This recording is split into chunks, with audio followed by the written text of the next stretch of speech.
2024년 8월 2일 마감 및 관심주 시작하도록 하겠습니다. 미국의 제조업 지수가 좋지 않았죠. 그러다 보니까 FOMC에 대한 얘기까지 같이 나왔어요. 7월 달에 해야 되는 걸 너무 늦게 하는 게 아닌가, 그런 우려가 형성이 되게 되면서 빅테크뿐만이 아니라 미국 지수 자체가 큰 폭으로 하락을 했습니다. 그러다 보니까 아시아 지수 전반적으로 좀 약세를 보이는 모습이었는데 어, 코스피가 3.65포인트 하락을 했고요. 코스닥이 4%가 넘게 하락을 했습니다. 근데 일본 보게 되면 일본 니케이 225 지수가 5% 밀렸고요. 토픽스 지수는 6% 밀렸습니다. 홍콩 항생도 2% 밀렸고 대만은 오늘 안 열렸죠. 8월 1일이니까 안 열렸고 중국, 심천, 상해 다 밀렸습니다.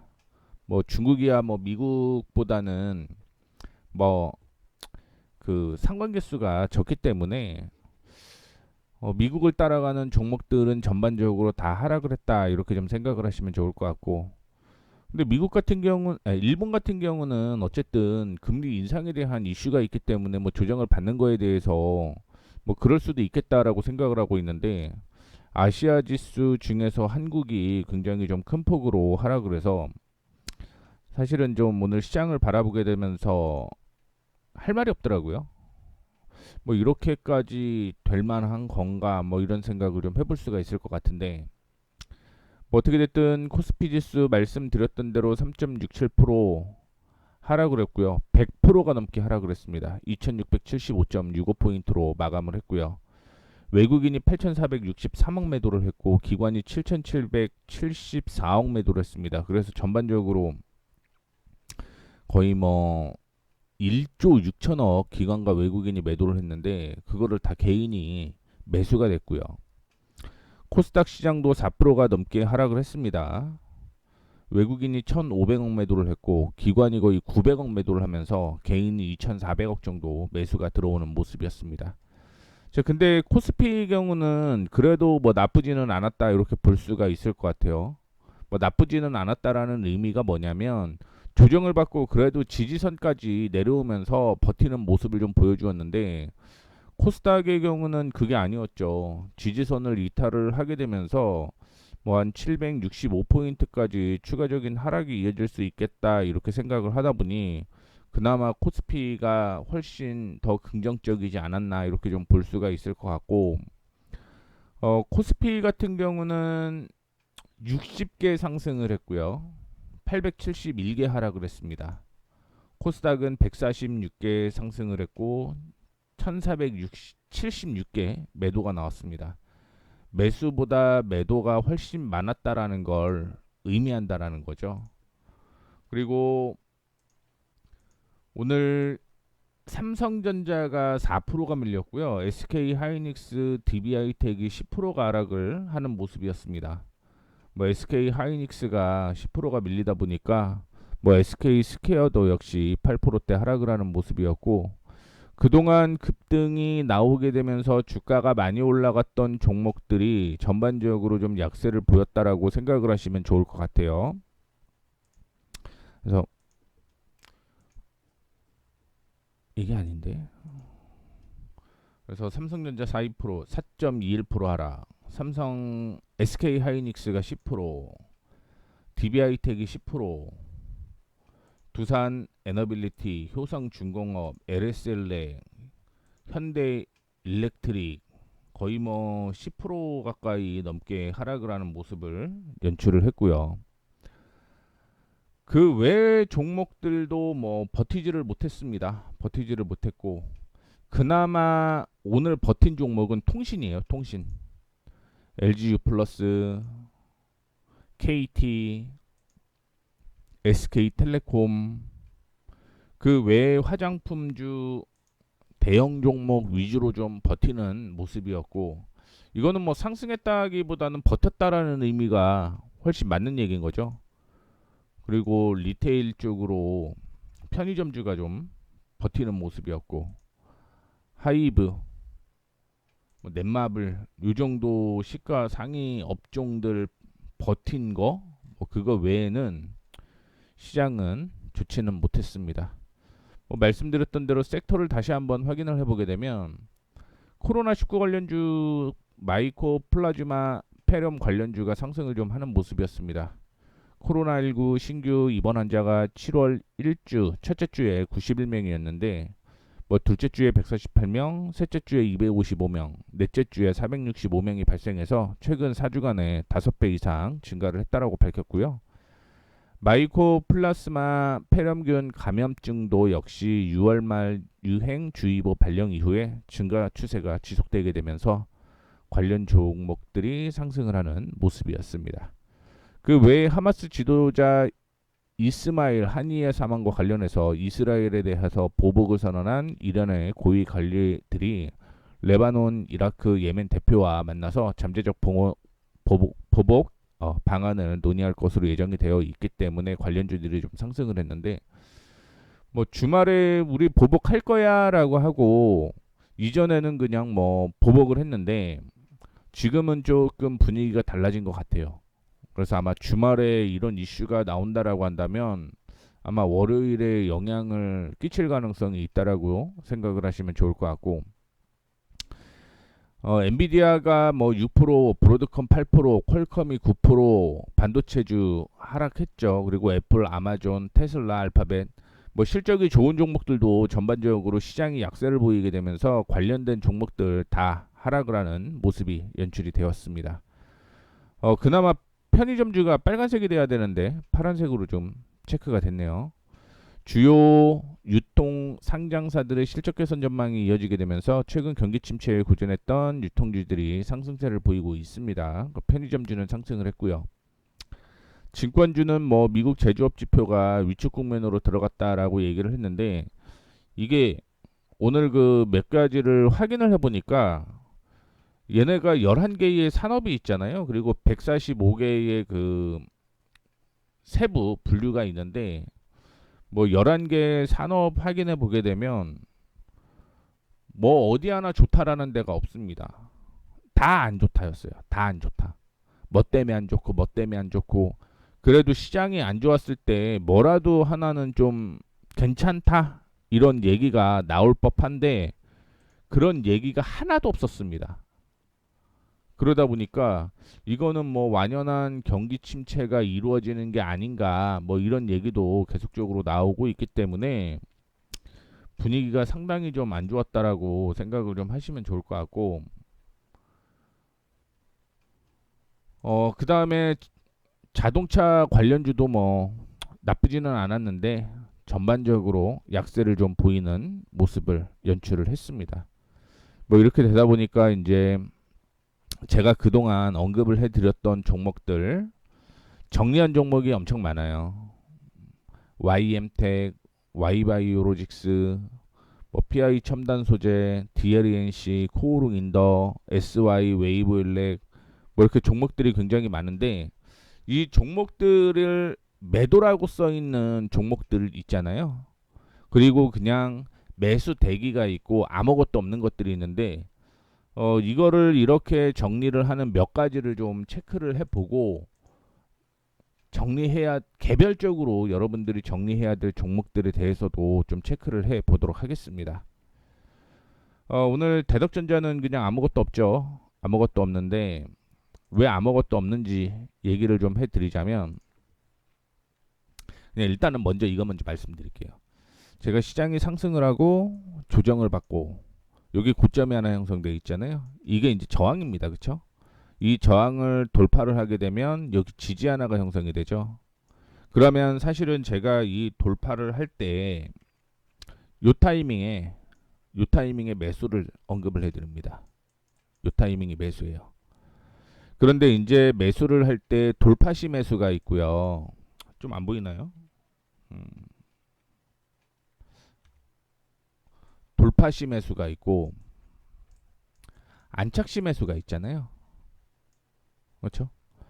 이 안착시 매수 같은 경우는 제가 얘기를 해드리는 게 아침에 시초가 상승하고 조정 받은 다음에 지지가 나오는지를 확인하고 다시 한번 이렇게 돌파하는 요 시점이 안착시 매수라고 얘기를 했고요. 돌파시 매수는 그냥 돌파를 할 때 매수를 하면 됩니다. 이거의 차이점은 분명히 있어요. 저항이 얼마나 강한가 요게 하나가 있고요. 두 번째는 거래량이 있습니다. 거래량이 동반되면서 올라갈 수 있는지 이 부분이 있는데 이거에 따라서 이제 돌파 심했는지 안착 심했는지를 얘기를 해드리는 겁니다. 돌파 시 매수를 하게 되면은 그 다음에 반등이 어디서 나오냐 이거를 좀 확인을 해볼 수가 있을 것 같은데 제가 일반적으로 요거를 요렇게 이탈을 할 때 매도를 하자라고 얘기를 하거나요. 이 타이밍이 매도 타이밍인 거예요. 매도. 두 번째는 올라간 다음에 한 이쯤에서 매수가 됐다라고 얘기를 하겠습니다. 그러면 전 고점 부근에서 이렇게 올라가야 되는데 못 올라가는 이 가격이 매도예요. 아, 죄송합니다. 이탈을 하게 되면 매도인 거죠. 그걸 기준으로 제가 정리를 해야 된다. 아니다. 이거를 좀 얘기를 해드리는 거거든요. 그러면 대덕전자를 한번 확인해 보도록 하겠습니다. 대덕전자를 확인해 보게 되면 시장이 이렇게 조정을 받았죠. 그리고 반등이 나오고 조정을 이렇게 받았습니다. 그러면 여기가 저항으로 형성되어 있는 거고요. 그 다음에 여기가 저항, 여기가 지지죠. 그리고 저항을 돌파하고 제가 순절 타이밍을 여기를 맨 처음에 들었어요. 순절 타이밍을 들었던 가격은 이 가격이었습니다. 근데 이탈을 했죠. 그렇게 되면서 혹시 들고 계시는 분들은 여기까지 밀릴 수 있어요라고 얘기를 해드렸어요. 왜냐면 단기적으로 이전에 지지가 나왔던 곳이 그 가격이었거든요. 이만큼이 그 다음에 지지가 나올 가격이었습니다. 근데 이제 뭐 반등이 나온 다음에 깨지게 되는 그런 모습인데 지금 상황으로 보게 되면 그 다음에 반등이 어디 있냐? 이 가격인 거죠. 이 가격입니다. 그래서 이거는 21,000원이죠. 21,000원. 이탈 여부를 확인해야 돼요. 이탈하지 않으면 다시 한번 이 가격까지 올라올 겁니다. 하지만 이탈하게 되면 정리가 맞다라는 거죠. 그래서 대덕전자는 지금 매도 사인이 안 나간 거예요. 그 전에 매도를 하라고 얘기를 해드렸습니다. 그럼에도 불구하고 정리를 못하신 분들을 위해서 제가 그냥 몇 가지 계속 좀 얘기를 해드리는 건데 참고해 주시면 좋을 것 같고요. 자, 그러면 YM텍이랑 Y바이오로직스는 과연 그런 흐름이 나왔는지를 좀 확인을 해보도록 하겠습니다. 첫 번째, 제가 맨 처음에 얘기를 해드렸던 가격이 이 가격이었죠. 7월 5일날 얘기를 해드렸기 때문에 3, 4, 5 이날이 5일입니다. 5일. 그렇죠? 그렇게 되면서 매수 타이밍을 언급을 해드렸던 거고 지금은 돌파를 했죠. 이렇게 돌파를 했습니다. 그리고 조정을 이렇게 받은 거죠. 조정을 받았는데 뭐 거래량이 동반되지는 않았습니다만 뭐 지금 소폭 아니면 보합 지역이잖아요. 그렇기 때문에 이거는 그냥 정리가 맞다라고 본 거예요. 물론 거래량이 동반되지는 않았지만 시장 자체가 좋지는 않았기 때문에 정리하자라는 차원으로 좀 얘기를 해드렸던 거고요. 그 다음에 Y바이오로직스 저항이 여기였고요. 7월 보게 되면 이것 동일한 얘기를 했는데 사실은 돌파를 하게 되면 뭐 매수하자 뭐 이런 얘기를 해드렸다가 돌파를 한 거죠. 그리고 조정을 좀 받습니다. 그리고 이 가격 있죠. 시장이 상승을 하고 조정을 받고 다시 한번 상승을 하고 조정을 받는. 근데 저점을 이탈하는 모습이었죠. 그러니까 이거는 정리하자라고 하는 거예요. 거래량도 동반이 됐기 때문에. 그래서 여러분들이 지금 보유한 종목을 가지고 있다라고 하면 시장이 상승하고 조정받고 상승하고 이 가격을 이탈을 했다. 적어도 비중 관리해야 된다. 비중 관리. 그리고 이거마저 다 이탈을 했다. 그러면 매도인 거예요. 이렇게 리스크 관리를 하는 게 훨씬 여러분들한테 좀 도움이 될 거라고 보고 있습니다. 그리고 몇 종목 더 확인을 좀 해볼게요. 녹십자 홀딩스를 한번 볼까요? 녹십자 홀딩스 아니면 그 녹십자 홀딩스랑요 진성 TC 한번 보겠습니다.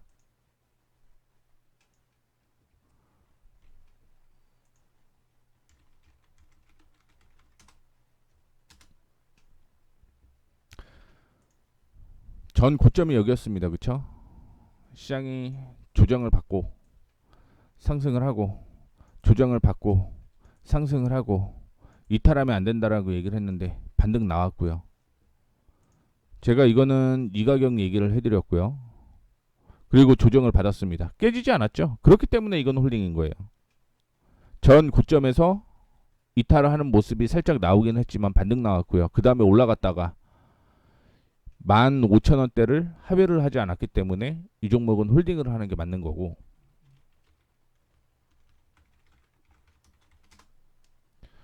확인을 해보시게 되면 시장이 이렇게 상승을 했죠. 그리고 고점이 하나 잡혔습니다. 그쵸? 그리고 조정을 받았고 반등이 나왔습니다. 조정을 받죠. 어디까지 고점이 형성이 되었냐면 이 저항까지 올라왔던 거예요. 그리고 지지가 나와야 될 곳이 여기였죠. 근데 하회를 했습니다. 그러면 1차적으로 여기까지 더 밀려요.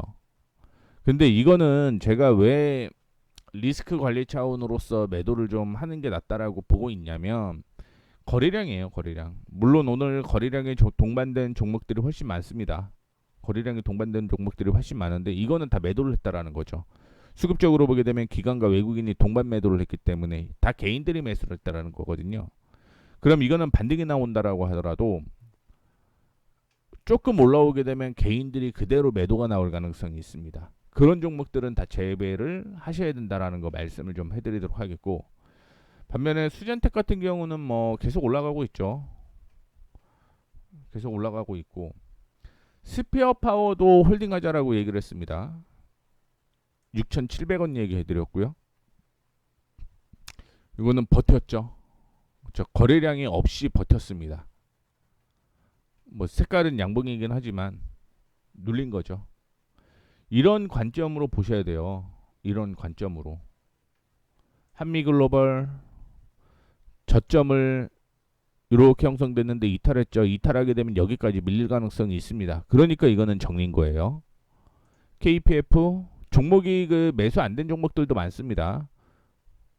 그 다음에 이거는 여기까지 밀립니다. 5,000원까지. 앞으로 5% 더 밀려야 돼요. 지니틱스 저항이 있었고 전 고점 부근에서 깨지고 지지가 여기였는데 요 지지를 이탈을 한 거고요. 그 전에 저항은 또 여기였었습니다. 보령은 뭐 여기 이탈하지 않는 이상은 버텨야 되는 거죠. 종목들이 지금 다 그렇습니다. 상승을 하고 저항을 돌파를 하고 전 고점을 이탈을 하게 되면 정리해야 됩니다. 뭐 자이언스텝은 이렇고, 바이넥스도 한번 볼까요? 바이넥스 이러면 버텨야 되는 거죠. 확인까지 하고 움직여야겠죠. 다만 이제 수급적으로 보면 기관 쪽에서는 매도하는데 외국인은 매수를 하고 있거든요. 이런 거는 좀 더 확인을 볼 필요가 있습니다. 글로벌 텍스프리 전 저점이 여기였고 전 고점이 여기였고 돌파 시도했다가 깨졌죠. 그러면 이거는 3,500원대까지 밀릴 수밖에 없습니다. 그래서 여러분들이 다시 한번 말씀을 해드리자면 시장이 이렇게 상승을 하면 여기 이탈하게 되면 비중 축소예요. 비중 축소. 그리고 여기마저 다 이탈을 하게 되면 매도입니다. 매도. 간단하게 보시면 돼요. 간단하게. 그리고 비중 축소했는데 뭐 더 갈 수도 있는 거죠. 그러면 두 번째 어떤 식으로 진행을 하는 게 맞냐? 조정을 받아갖고 비중 축소를 했는데 이 가격이 이렇게 치고 올라간다. 그럼 이때 다시 매수해도 됩니다. 이때가 다시 매수해도 돼요. 그렇게 비중을 갖고 움직여야지만 뭐 소폭 손실은 있죠. 그렇지만 리스크 관리는 철저하게 될 수밖에 없는 그런 상황이기 때문에 이런 관점으로 매매를 좀 이어가셔야지만 여러분들이 살아날 수 있다라는 거 좀 얘기를 해드리도록 하겠습니다. 뭐 그런 얘기 있잖아요. 시장은 다시 반등 나올 거예요. 걱정하지 마세요. 단 그거는 살아있는 사람, 현금이 있는 사람, 이런 사람 위주인 거죠. 그래서 제가 예전에 보게 되면 여기에 지지했고 이탈하게 되면 리스크 관리 하셔야 됩니다라고 얘기를 해드린 거고요. 그 다음이 지지가 여기였거든요. 그 깨지게 되면서 이제는 2630까지 저는 하락 가능성은 있다라고 보고는 있습니다. 물론 단기적인 지지가 여기에 존재를 하고는 있지만 만약에 월요일 날 밀리게 되면 2630포인트 부근까지 하락 가능성이 있다라는 것도 참고를 해주시면서 시장 지켜보시면 좋을 것 같습니다. 주말에 그 이란이 그냥 무사히 좀 넘겨야 되는데 지금 미선물은 약세를 계속적으로 보이고 있습니다. 그래서 아마 주말 동안에 지지선 이탈하는 게 있는지 확인을 좀 해보신 다음에 정리할 거 얼마 이탈하면 정리해야겠다 이런 거를 좀 정리를 하셔놓고 월요일 날장 대응을 좀 하셨으면 좋겠습니다. 힘든 주말이 될 것 같긴 합니다만 그럼에도 불구하고 푹 쉬시면서 내가 보유하고 있는 종목 정리 좀 하는 시간 가지셨으면 좋겠습니다. 자, 이렇게 해서 8월 2일 머니 프리웨이 모웨이였습니다. 감사합니다.